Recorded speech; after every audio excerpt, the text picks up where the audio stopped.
제가 2000년 이후에 책을 읽고 은혜 받은 책이 있습니다. 그런데 이 특이한 것 중에 하나가 보통 신앙서적을 읽거나 성경을 읽고 이렇게 은혜를 받는데, 이런 경우에는 제가 일반 서적 가운데서도 도전과 은혜를 받은 책이 있습니다. 그 책이 불씨라는 책인데요, 일본 사람 도문 휴지가 지은 그런 책입니다. 지금부터 한 240~250년 전에 있었던 에도 막부 시대의 실화를 이렇게 소설적으로 그려놓은 그런 책입니다. 당시만 해도 일본 전역이 경제적으로는 궁핍했고 정치적으로는 거의 파탄에 이를 정도로 거의 나라가 망하는 그런 지경에 이르렀습니다. 나라가 망하면 사실 백성은 말할 것 없는 고통스러운 삶을 살지 않습니까? 그때 일본에 있는 한 번, 요네자와 번에 서 있었던 일입니다.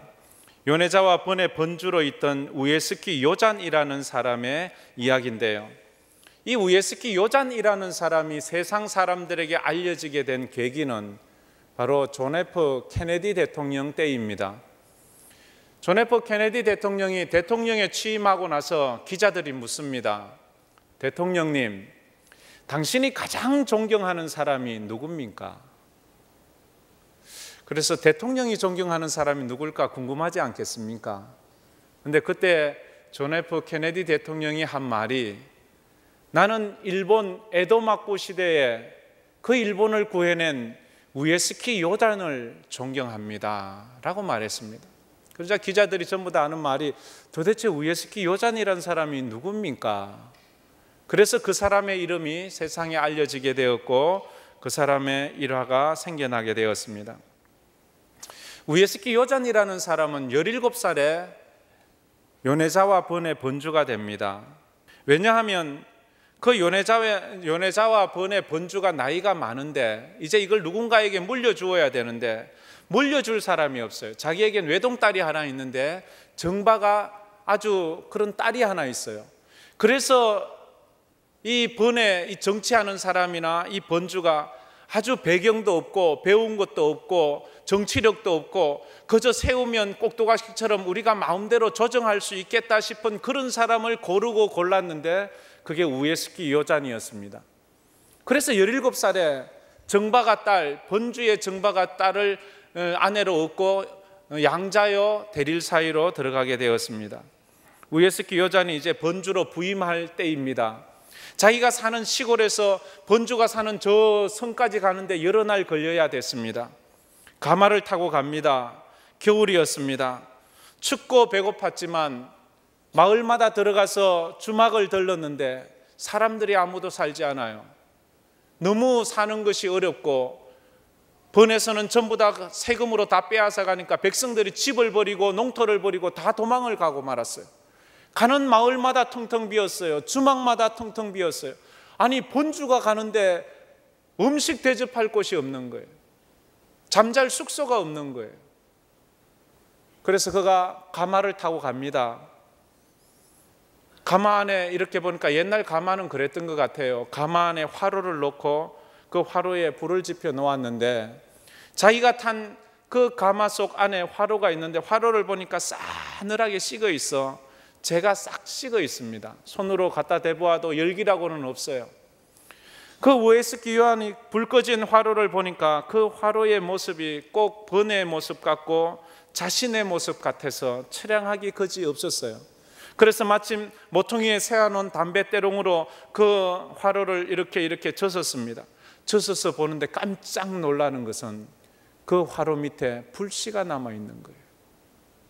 작은 불씨가 남아있는 거예요. 그래서 그 담뱃대롱을 화통 삼아서 후후 불면서 불이 좀 일어나기를 그렇게 하고 있는데 밖에서 신하들이 가마 속에서 뭐 후후 소리가 나니까 묻습니다. 번주님, 무엇을 하십니까? 대답하기를 불을 일으키고 있다네. 그럼 추우십니까, 번주님? 아니다. 그러면 무엇을 하고 있습니까? 그러자 우에스키 요잔이 하는 말이 가마를 세워라. 가마를 세우고 그 가마에서 나오는 우에스키 요잔의 소리는 벌겋게 달궈진 화로가 이렇게 손에 있었어요. 그러면서 그 우에스키 요잔이 신하들에게 다음과 같이 말합니다. 내가 이 요네자와 번으로 들어섰을 때 잠잘 곳이 없어 노숙을 하면서 그리고 도망간 백성들을 보면서 이 번이 다시 소생할 희망이 없는 불 꺼진 재로 가득한 화로라고 생각을 했다. 그런데 오늘 나는 이 화로에서 불씨를 발견했다. 그 불씨를 나는 이렇게 다시 살렸다. 나는 이 불씨와 같이 내 자신이 불씨가 되어 이 요네자와 번을 꺼진 불을 붙이는 불씨가 되고자 다짐을 했다. 그대들도 나와 함께 불을 붙이는 불씨의 동지가 되어보지 않겠는가? 라고 이렇게 말을 했습니다. 이 말을 듣던 신하들이 깜짝 놀랐습니다. 17살 어린 청소년 아닙니까? 정치적 배경도 없어요. 배운 것도 없어요. 그저 꼭두각시에 불과한 그가 번주로 오면 번은 희망이 없어요. 그래서 신하들은 이제 더 이상 이 번은 희망이 없어 라고 생각을 하고 있는데 그 어린 번주가 하는 말이 참 놀라운 말을 하는 거예요. 그러면서 하는 말이 너희들이 먼저 최초의 불씨가 되어 이 번의 구석구석을 다니면서 불씨를 지펴보지 않겠는가? 그러자 생각이 있는 그 신하들 중에 하나가 하는 말이 예 번주님 그 말씀대로만 해주십시오. 우리가 목숨을 걸고 불씨의 역할을 하겠습니다. 그 신하들 중에 한 명 다케마타는 사람이 하는 말이 번주님 그 화로를 저에게 주십시오. 그 화로를 저에게 주시면 번주님의 그 높은 뜻을 지키고 그 불씨를 이 번이 온전히 불로 타오를 때까지 꺼지지 않게 하겠고 또 번주님의 뜻을 같이 하는 사람들에게 공감한 사람들에게 이 불씨를 나누어 주도록 하겠습니다. 이렇게 했습니다. 그래서 그 화로를 우에스키 요자는 다케마타에게 넘겨주었습니다. 그리고 결국 이 우에스키 요잔의 개혁운동이 성공을 했습니다. 이 성공한 이유가 무엇일까요? 우에스키 요잔이 공부를 많이 했어요? 전략이 많아서요? 아니면 그를 지지해주는 세력들이 많아서? 아니었습니다. 이유는 역사학자들이 딱 두 가지를 듭니다. 첫째는 그가 백성의 마음을 움직였기 때문이다 라고 이렇게 말합니다. 미물도 마음이 움직이지 않으면 움직이지 않습니다. 나귀도요 아무리 끌고 땡겨도 지가 가고 싶어야 가지 안 그러면 버팅기잖아요.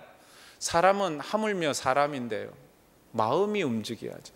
쉽게 말하면 우리나라 새마을 운동 같은 거 아니었겠습니까? 너도 나도 이쪽에서 새마을 운동 저쪽에서 새마을 운동 이러니까 일어나는 거예요.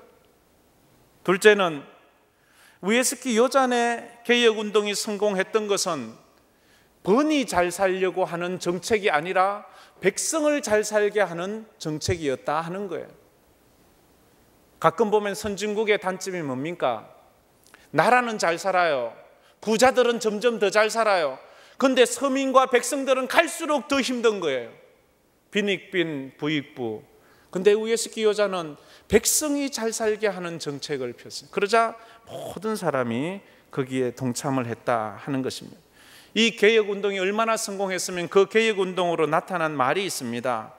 요네자와 상그레라는 말이 있습니다. 아마 어르신들 중에서 이 용어를 아시는 분이 있을 줄 압니다. 요네자와 상그레라는 뜻이 무엇인가 하면 가게 주인이 물건에 그 가격표를 적어 놓습니다. 얼마 적어 놓고 주인은 저 밭에 나가서 농사를 짓습니다. 그 물건이 필요한 사람들이 그 가게에 들어와서 물건을 사면서 가격표를 보고 그 돈통에 돈을 넣어놓고 그 스름돈을 자기가 챙기고 갑니다.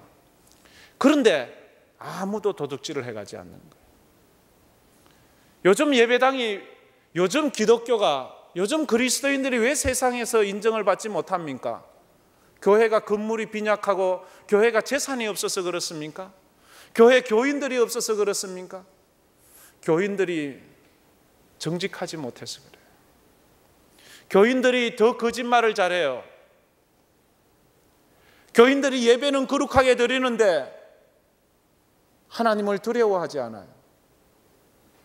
우리가 하나님 앞에서 정직한 그런 그리스도인이 되어야 합니다. 이 우에스키 요잔의 운동이 그래서 일어났습니다. 우리에게도 불씨가 있잖아요. 어쩌면 여러분 마음이 지금 여러분이 여러분을 잘 알지 않습니까? 여러분 마음에 불이 있습니까? 여러분 심령에 지금 불이 있습니까? 싸늘하게 식지는 않았습니까? 그렇지만 그걸 헤집어 한번 보세요. 그러면 그 자신 마음 밑바닥에 그래도 내가 주님 뜻대로 살고 싶다. 내가 그래도 예배하며 살고 싶다. 내가 그래도 바르게 살고 싶다 하는 그 불씨가 있지 않습니까? 한번 여러분 그 불씨를 다시 한번 태워보지 않겠습니까? 그런 마음이 우리에게 일어났으면 좋겠습니다. 성령의 불씨, 성령의 불이 일어나야 돼요. 그러면 우리에게도 이런 놀라운 영적 운동이 일어날 줄 믿습니다. 그래서 부흥의 불을 붙이는 불씨의 동지가 되었으면 좋겠다 하는 게 제 마음입니다. 오늘 우리가 읽은 이 본문 말씀, 느헤미야의 말씀이 제가 말씀드린 불씨에 나오는 우에스키 요잔의 말과 같습니다. 이스라엘 백성들이 하나님 앞에 범죄해서 바벨론의 포로가 된 지가 벌써 150년이나 가까이 돼가고 있습니다. 예루살렘 성벽은 다 무너졌습니다. 예루살렘 성전은 다 불타 없어졌습니다. 예루살렘에서 통치하던 귀족들은 다 붙잡혀서 바벨론으로 와서 150년이나 지나서 1세대는 죽고 2세대도 죽고 3세대나 4세대가 태어나 있는 그때입니다. 너무 오랜 시간이 지났어요. 그런데 느헤미야는 조국의 성벽이 무너졌다는 소식을 듣고 4개월을 웁니다. 4개월을 울면서 결국 마음의 다짐을 하고 예루살렘에 돌아가서 성벽을 쌓는데 140년, 150년이나 무너져 있던 그 성벽을 단 52일 만에 재건을 합니다. 어려움이 많았지요. 52일간의 기적을 일으킵니다.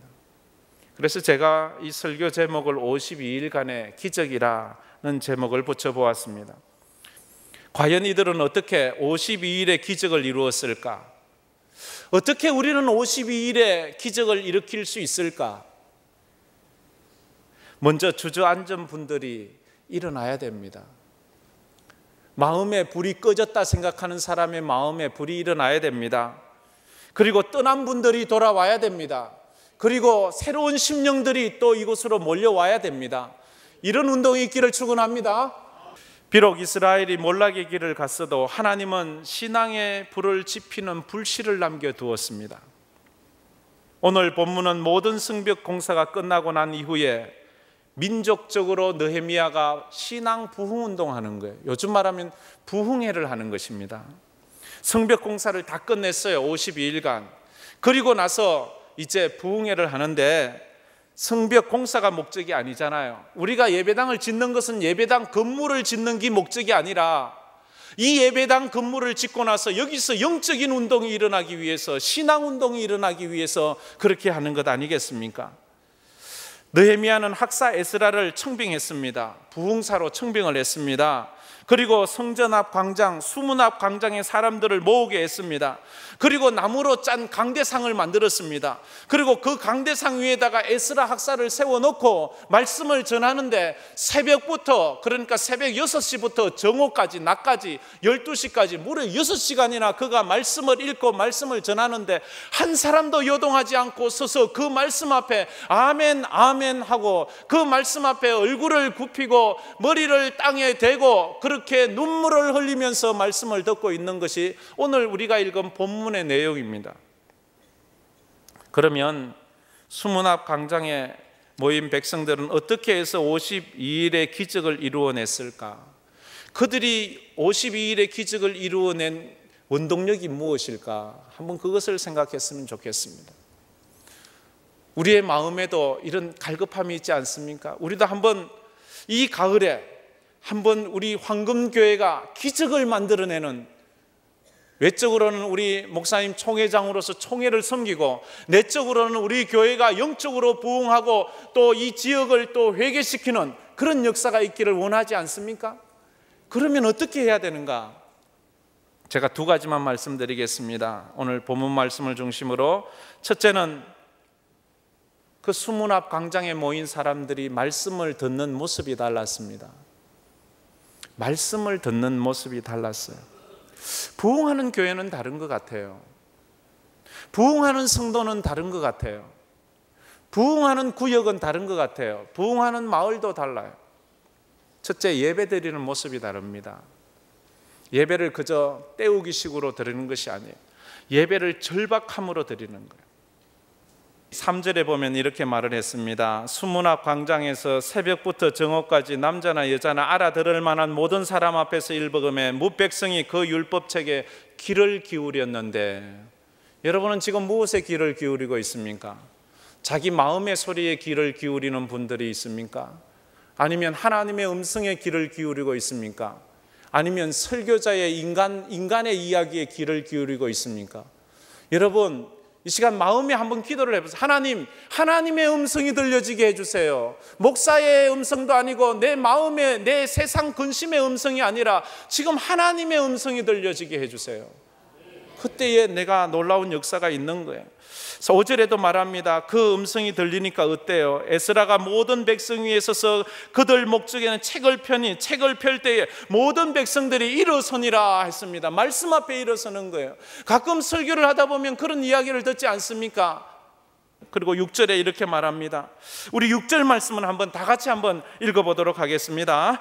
에스라가 위대하신 하나님 여호와께 송축하며 모든 백성이 손을 들고 아멘 아멘 하고 응답하고 몸을 굽혀 얼굴을 땅에 대고 여호와께 경배하니라. 아멘 아멘. 그들이 말씀을 들을 때 손을 들고 아멘 아멘 하는 거예요. 할렐루야. 말씀 들으면서 한번 마음에서 그런 감동이 있으면 아멘 하세요. 옆에 누가 본다고요? 하나님 앞에서 예배 드리세요. 옆에 사람 눈치 보지 마세요. 목사 눈치 보지 마세요. 여러분이 아멘 하고 싶으면 하세요. 일어서고 싶으면 일어서세요. 손 들고 싶으면 드세요. 그 자리 무릎 꿇고 싶으면 무릎 꿇고 하나님 앞에 회개하세요. 그게 예배예요. 예배가 종교의식이 아니잖아요. 시간 맞춰놓고 순서대로 진행하고 시간 맞춰서 마치고 집에 가면 그게 하나님 앞에 예배 드린 것입니까? 하나님 앞에 감동도 없이 죽은 예배를 드리면 안 되질 않습니까? 일어서서 아멘 아멘 하는 거예요. 얼굴을 땅에 대고 여호와께, 이 옛날 개역 성경에는 머리를 땅에 박고 하나님께 경배했다고 표현을 하고 있습니다. 그게 더 멋있는 것 같아요.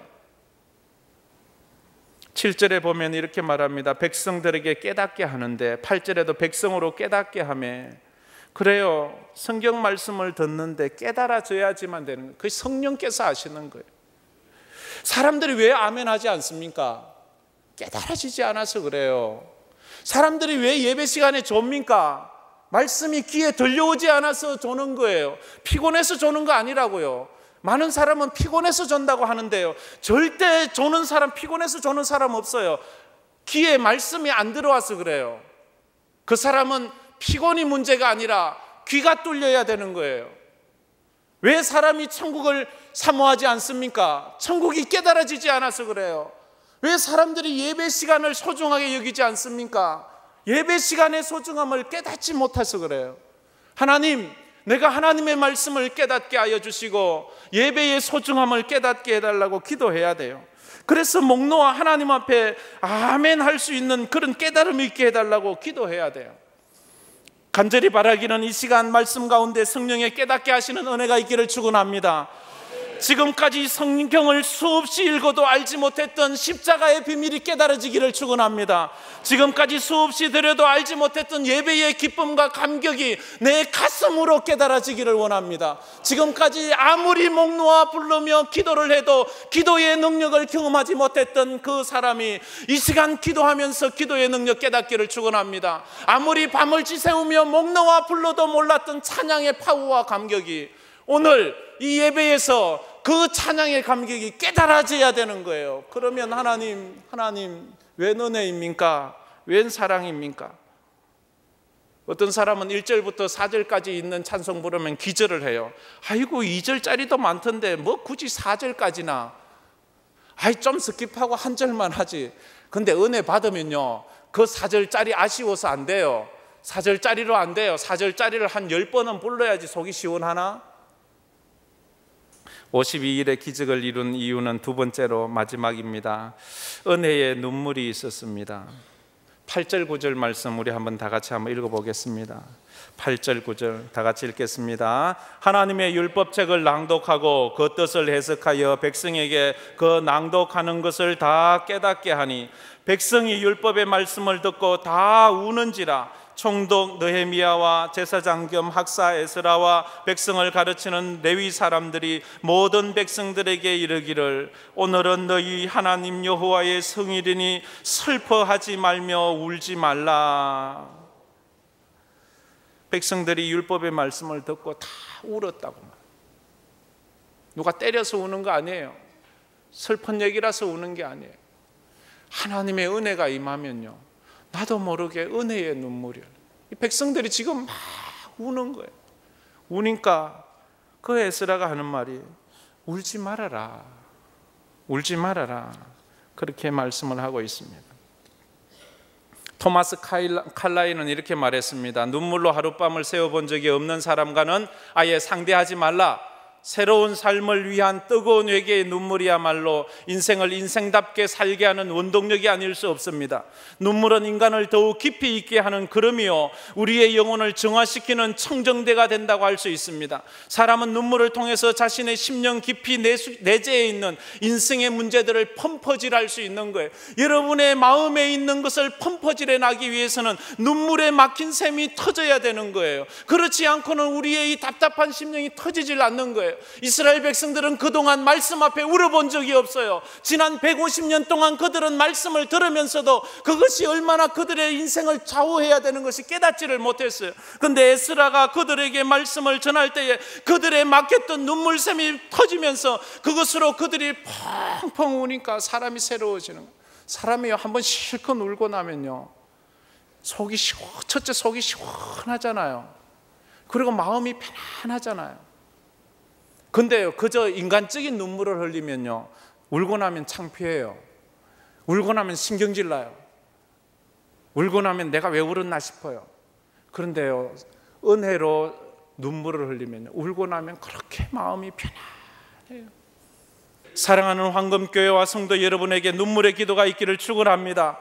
부흥하는 교회는 눈물이 있습니다. 이번 52일간, 아니 황금의 날까지 이 느헤미야 말씀을 통해서 우리가 정말로 부흥의 불씨가 되고 기도의 불씨가 되고 전도의 불씨가 되는 은혜가 있기를 축원합니다. 근데 이것은 눈물로 끝나지 않아요. 10절 말씀에 보면 이렇게 말합니다. 10절 말씀에 여호와로 인하여 기뻐하는 것이 너희의 힘이라. 여호와로 인하여 기뻐하는 것이 우리의 힘입니다. 성도의 힘이 뭡니까? 하나님을 통해서 기뻐, 하나님으로 만족하는 것, 하나님만이 내 기쁨이라는 것을 고백하는 것입니다. 한번 따라해 봅시다. 주여, 제가 부흥의 불씨가 되겠습니다. 기도의 불씨가 되겠습니다. 할렐루야.